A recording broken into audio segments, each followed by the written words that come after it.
আসসালামু আলাইকুম সুপ্রিয় শিক্ষার্থী, ওয়েলকাম টু ম্যাথ পার্ক। আশা করি সকলে ভালো আছেন। আজকে আলোচনা করব হচ্ছে অনার্স প্রথম বর্ষের ক্যালকুলাস 1-এর চ্যাপ্টার 3A মূল নিয়মে অন্তরীকরণের প্রথম অংশে আমরা হচ্ছে বেসিক সম্পর্কে জানব।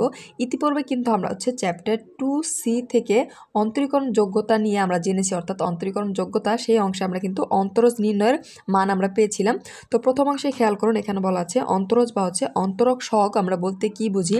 এখানে বলা আছে y = f(x) ফাংশনের স্বাধীন চলক, অর্থাৎ আমরা একটা ফাংশন ধরে নিলাম হচ্ছে y = f(x). এই f(x) ফাংশনের এখানে স্বাধীন চলরাশি, এই x হচ্ছে স্বাধীন চলরাশি, অর্থাৎ আমরা জানি একটি ফাংশনে একটি স্বাধীন চলরাশি থাকবে এবং y হচ্ছে অধীন চলরাশি, অর্থাৎ এই ফাংশনে x হচ্ছে স্বাধীন এবং y হচ্ছে অধীন। এখানে বলা আছে x এর মানে ক্ষুদ্র বৃদ্ধি সাপেক্ষে, অর্থাৎ আমরা যদি এই যে x এর মান দেওয়া আছে, অর্থাৎ স্বাধীন চলকের মান যদি বৃদ্ধি করা হয় তাহলে কিন্তু অধীন চলকের মান কিছু একটা বৃদ্ধি পাবে, অর্থাৎ কিছু বৃদ্ধি ঘটবে। যদি এই চলরাশির বৃদ্ধি ঘটে তাহলে ইহাদের যে অনুপাত, অর্থাৎ এই যে আমরা বৃদ্ধি করলাম এই অংশ এবং এই অংশের যে বৃদ্ধির অনুপাত হবে তার সীমাস্থ মান হচ্ছে লিমিট। লিমিটকে বাংলা হচ্ছে সীমাস্থ মান বলা হয়। লিমিট মানে হলো এক্স এর সাপেক্ষে ওয়াই, অর্থাৎ এই যে এক্স এর সাপেক্ষে ওয়াইয়ের অন্তরজ বা হচ্ছে অন্তরক সহগ। আশা করি এই অংশ বুঝতে পেরেছেন। এখন ইহাকে প্রকাশ করা হয় কি ডি ওয়াই বা হচ্ছে ডিএক্স। এখানে এক্স হচ্ছে স্বাধীন চলক আর ওয়াই হচ্ছে অধীন চলক আমরা জানি। এখন একে প্রকাশ করা হচ্ছে ডিওয়াই বাই ডিএক্স বা হচ্ছে এফ প্রাইম এক্স দ্বারা প্রকাশ করা হয়। এটা হচ্ছে বেসিক অংশ। এখন আমরা হচ্ছে এই অংশ থেকে, অর্থাৎ এই যে অন্তরজ বা হচ্ছে অন্তরক সহগ, এখানে কিন্তু এই অন্তরজ নির্ণয়ের একটি মূল নিয়মের নামে পরিচিত একটা সূত্র রয়েছে। আমরা প্রথম অংশে একটু খেয়াল করুন, আমরা যে এই অংশ পেলাম, এই অংশের ক্ষেত্রে যদি আমরা কি এই যে এক্স এর মান, এখানে আমরা এক্স এর মান কি বৃদ্ধি করব, ধরলাম আমরা কি এক্স এর মান হচ্ছে ডেল এক্স পরিমাণ আমরা বৃদ্ধি করলাম। যদি ডেল এক্স পরিমাণ বৃদ্ধি করি তাহলে আমাদের যে ফাংশন ছিল y = f(x), এই ফাংশনের মান কিভাবে পরিবর্তন হবে।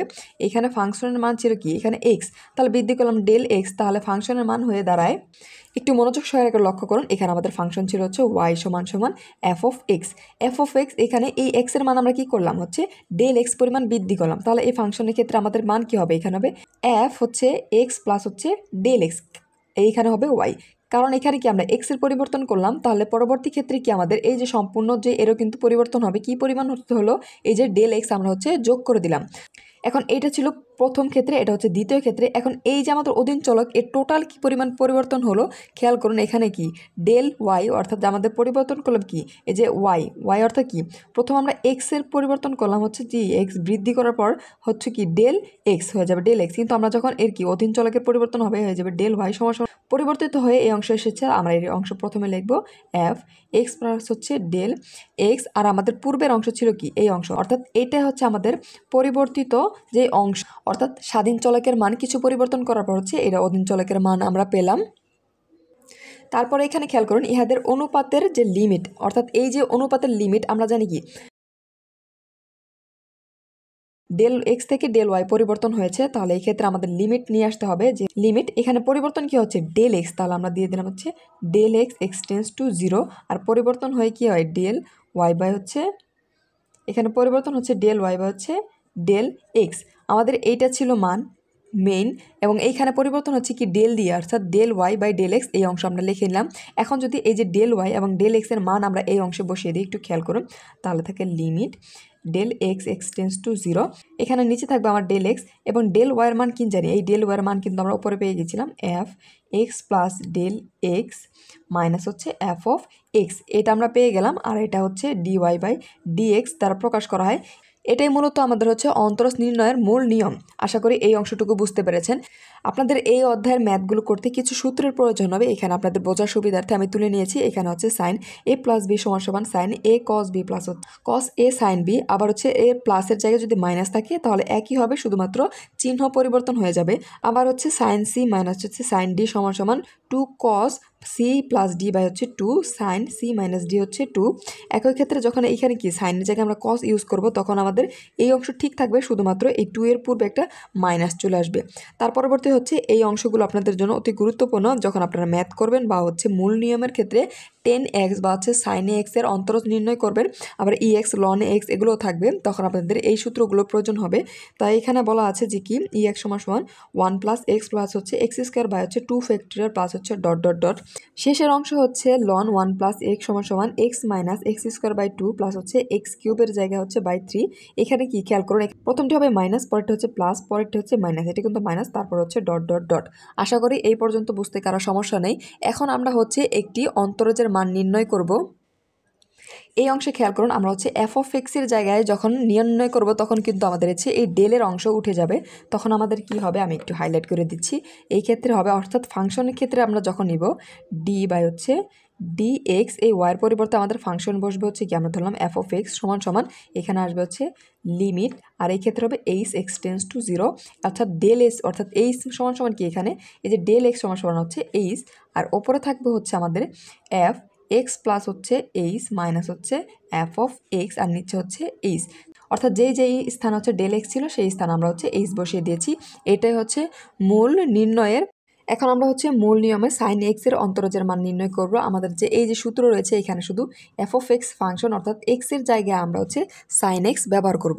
তাহলে হয় এখানে ডি বাই ডি এক্স, আর এখানে হবে সাইন এক্স সমান সমান limit h x tends to zero, আর ওপরে থাকবে হচ্ছে আমাদের ফাংশন এক্সের জায়গায় আমরা হচ্ছে সাইন এক্স ব্যবহার করব।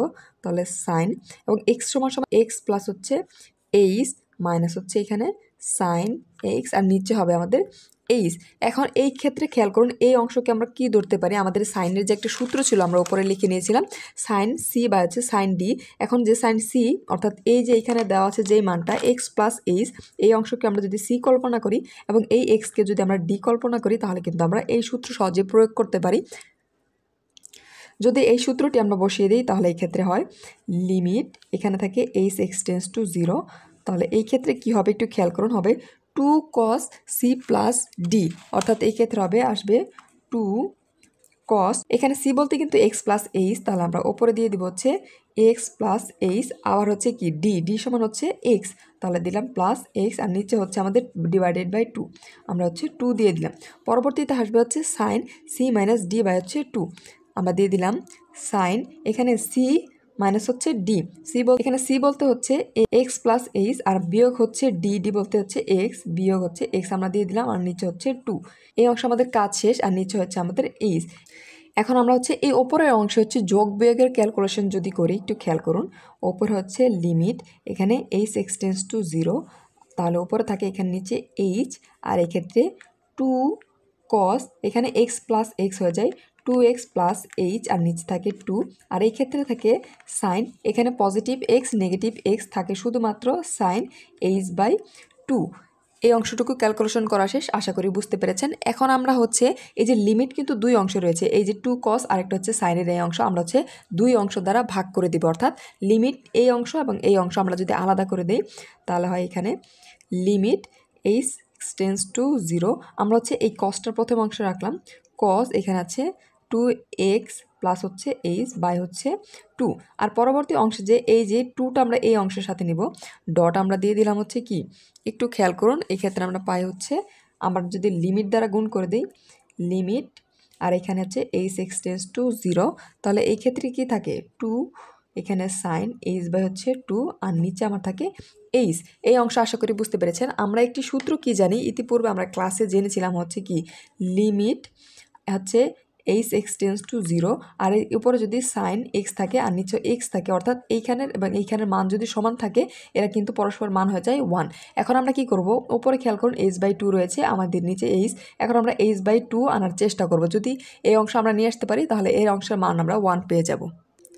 এই ক্ষেত্রে খেয়াল করুন, আমরা হচ্ছে এই টু কাটতে পারি, আর এই যে এখানে এইচ এর মান হচ্ছে 0, এইখানে যদি আমরা হচ্ছে এইচ এর মান বসিয়ে দিই তাহলে আমাদের লিমিট উঠে যাবে, অর্থাৎ এর পরবর্তী লাইন আমরা যদি এইখানে করে একটু খেয়াল করুন লিমিট, অর্থাৎ এখানে লিমিট থাকবে না। প্রথম অংশের ক্ষেত্রে আমরা কি পাই, এখানে কস, এখানে যখন আমরা এইচ এর মান এখানে বসাবো তাহলে কিন্তু আমাদের লিমিট উঠে যাবে, এই 2 কেটে দিলে শুধুমাত্র কজ এক্স থাকে, আমরা দিলাম কজ এক্স, আর এখান থেকে গুণন, এই যে এই অংশে আমরা যখন এই অংশে লিখবো হচ্ছে লিমিট, আর এখান থেকে এইচ এক্সটেন্স টু হচ্ছে 0। আশা করি এই অংশটুকু বুঝতে পেরেছেন। এখন কি আমরা হচ্ছে এখানে এইচ বাই 2 যদি আনতে চাই, একটু খেয়াল করুন, আমাদের ওপরে ছিল হচ্ছে 2 সাইন, আর হচ্ছে কি h/2। আর আমরা যদি এখানে একটি 2 রাখলাম, h/2 নিয়ে আসলাম, তাহলে এই 2 কেটে দিলে কিন্তু আমাদের কি হয়, পূর্বের নিয়মে এইখানে অর্থাৎ h ফিরে আসে। আশা করি এই অংশটুকু বুঝতে কারো সমস্যা নেই। এখন যদি আমরা হচ্ছে এই 2 কেটে দিই, তাহলে আমাদের কি থাকে, সাইন h/2 বা হচ্ছে h/2, অর্থাৎ আমাদের এই অংশের সাথে কিন্তু মিলে গেছে, অর্থাৎ এখানে x ছিল, এখানে h/2, তাহলে এই টোটাল অংশ সমান আমরা কি লিখতে পারি, এটা হচ্ছে আমরা 1 লিখতে পারি। তাহলে আমাদের কি হয়, এখানে cos x আর ডট হচ্ছে 1। আশা করি এই অংশটুকু বুঝতে পেরেছেন। এখন 1 দিয়ে গুণ করলে আমাদের হয়ে যায় cos x, অর্থাৎ কি সাইনকে যখন আমরা মূল নিয়মে অন্তরজ করব তখন এর মান পেলাম আমরা হচ্ছে cos x। আশা করি এই অংশটুকু বুঝতে পেরেছেন। যদি কোনো অংশ বুঝতে সমস্যা হয় অবশ্যই কমেন্ট সেকশনে জানাবেন। অবশ্যই বেসিক অংশ সহ পড়বেন। যদি কোনো অংশ বুঝতে সমস্যা হয় অবশ্যই কমেন্ট সেকশনে জানাবেন এবং ম্যাথ পার্কের সাথে থাকবেন। ধন্যবাদ।